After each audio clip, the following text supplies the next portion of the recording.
Today we'll take a close look at 10 products for cyclists of all kinds. Some of them are cheap, some expensive, and some a little strange. So let's get to it. First, we have the Blackburn Outpost cargo carrier, which is sort of like a luggage rack for your bottle cage mount. This is probably a good accessory for gravel bikes, but I tested mine on the down tube of my fat bike, which wouldn't be a great spot in wet conditions. The Outpost mounts just like any bottle cage, but it's definitely heavier and stiffer. It's sturdy, but not particularly lightweight. Cargo is held in place with 2 straps, which work very well, but Blackburn didn't provide an obvious way to secure the loose ends.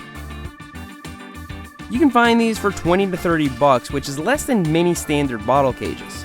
So for the price, this is a good product for adventurers looking to add some extra storage to their bikes. Next, we have Follow Hollow alpaca socks, which are being marketed towards mountain bikers. They're made from alpaca wool, 80% of which is actually from baby alpaca, for its superior alpacaness. Now, despite their amicable appearance and demeanor, alpaca are actually super gnarly and difficult to shear. Or at least that's my assumption, because they're charging $25 a pair for these. The company included 2 pages worth of alpaca wool benefits, which include warmth, durability, and water repellency. And in practice, these all seem to hold true. Even when compared to other cycling socks, these alpaca socks clearly do better with moisture. So if that's your chief concern, these may be worth it. Besides the price, my one complaint is that these socks are kind of boring. Cycling socks will typically have a bit more personality. So these socks are good, but unless water resistance is worth the premium to you, there are vegan socks that get the job done just fine for a fraction of the price. The next product is a jack stand for your handlebars. Now, I'm probably not the only one who works on my bike upside down when there's no repair stand available. And in a very old video, I even showed how to prop up your bars to keep your accessories free and clear of the ground. Needless to say, this doesn't require a whole lot of engineering to accomplish, since you can prop your bike up on just about anything. That makes the handlebar jack hilariously over-engineered. These jack stands operate with the precision of Swiss watches. They fold out like little tripods, strapped to the bars that keep from tipping over, and even snap together magnetically so you don't lose them. But do we need these? I mean, maybe? I guess if you're particular about scratching up your cockpit and don't have the space for a repair stand, these are still ridiculous, and $30. I wouldn't buy these for any price, but there's likely a niche user who would. If you happen to be that niche user, you'll be blown away by how well designed and effective these are. Now for a few products from Topeak. First is the Headlux Dual USB, which is a rechargeable headlight with a built-in taillight. Now, this doesn't provide enough light for nighttime shredding, but if you get stuck after sundown, it's enough to get you home. And it makes you really visible to motorists during the road portion of your ride. As you would imagine, this light has several modes, including a bright setting that lasts for over 3 hours. But it's the tiny form factor and built-in taillight that makes this product worth talking about. I would consider leaving this on my helmet semi-permanently. At $30, this is truly a great rechargeable safety light, maybe even the best for the money considering its features and form factor. But unfortunately for Topeak, this next product of theirs didn't do so well. The Air Booster G2 looks like a very well-designed CO2 inflator. It has a gauge, which is rare, a separate storage thread for a spare cartridge, and a very nice mechanical valve.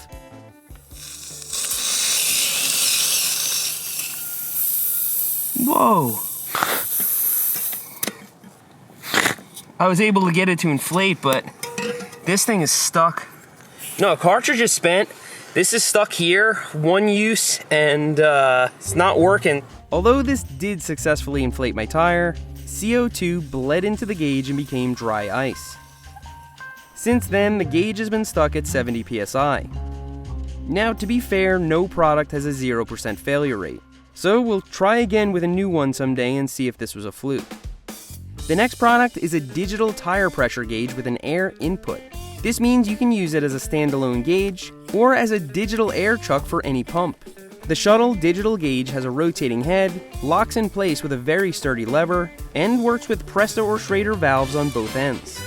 My only complaint is that it takes a few seconds to boot up, which doesn't seem like a big deal, but I notice it every time I turn it on.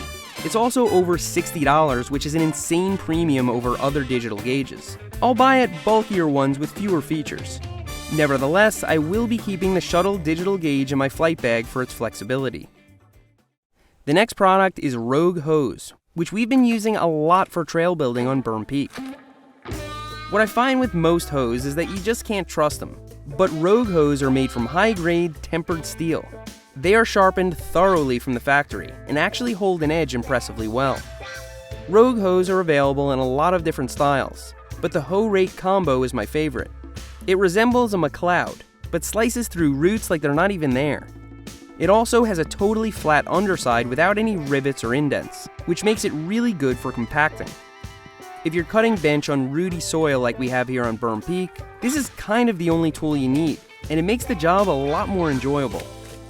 Depending on what style you get and whether you go with a fiberglass or hickory handle, these range from $40 to $90. That's more than you'll pay for a basic hoe at your local hardware store, but I'm willing to bet this is a lot better.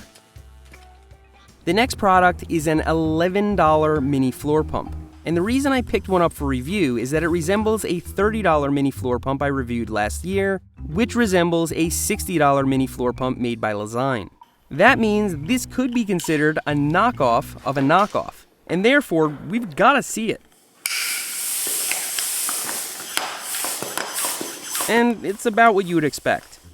The Has-Been mini floor pump is a floor pump the size of a hand pump, which makes it super portable. And according to that Topeak shuttle gauge, it actually works. Judging by how chintzy it feels, I wouldn't want to rely on this for high-pressure road tires. But for anything below 30 psi, it operates fairly effortlessly. Also, it surprisingly works with press-the valves without any adapters. Although this has been working, I can't see it lasting long, and therefore, I'll keep using my other knockoff mini floor pump. The next product is hands down the most compact tripod in existence. And if you know someone who posts videos of themselves mountain biking, this is a great gift for them. The Joby Grip Tight 1 comes with a tiny collapsible tripod that actually tilts in whatever direction you want. It also comes with a collapsible phone holder which neatly folds up against the stand, making it insanely small enough to always have with you. But it comes at a price, $30 for this tiny little thing. But it's the only tripod I've seen that's this small. So for mountain bikers or any adventurer, it's a great travel accessory. The last product is also the most expensive one. The DD Airbags Next Step Lander. Most of you have seen this already, but I'm finally going to give you my thoughts on it. The Next Step Lander is a 6.5 foot tall, 11.5 foot wide, 21.5 foot long, $3,850 airbag lander. Stuff like this used to cost tens of thousands of dollars, but the Next Step Lander costs as much as a nice trail bike. Its price includes shipping and the blower to keep it inflated. You're also going to need a long extension cord and a serious hand truck to move this thing around. One reasonably capable person can set up the Next Step Lander, but putting it back in its bag is like packing up an inflatable mattress times 100. Of course, the purpose of this lander is for learning tricks without breaking bones. You can make a mistake on this thing and walk away from it without a scratch. Of course, that doesn't help if your bike lands on you, or if you miss the landing altogether.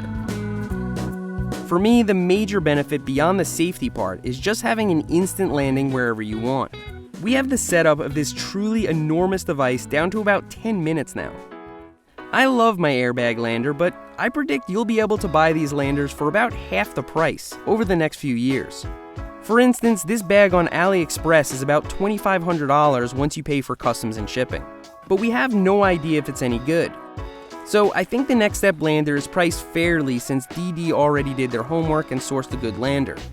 Still, this is going to be a tough sell if you want your parents to put one of these under the tree. I hope you found these products as entertaining as I did, and if you enjoy these videos, I actually have some more products to share with you. Seth's Bike Hacks merch. We've got a new store up and running where you can buy trail markers, hoodies, shirts, stickers, and other stuff all in the same place. Everything is printed and packed right here in Western North Carolina, where screen printing is not a laughing matter. Anyway, hopefully it'll stay dry enough to get in a trail build for next week. So, thanks for riding with me today, and I'll see you next time.